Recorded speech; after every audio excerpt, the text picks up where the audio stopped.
Tapos kakayurin na natin yan.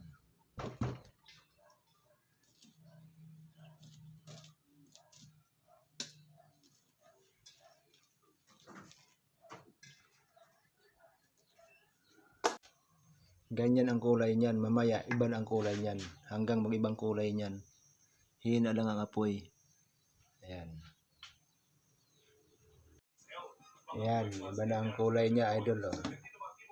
Iba na ang kulay. Mamaya sasalain.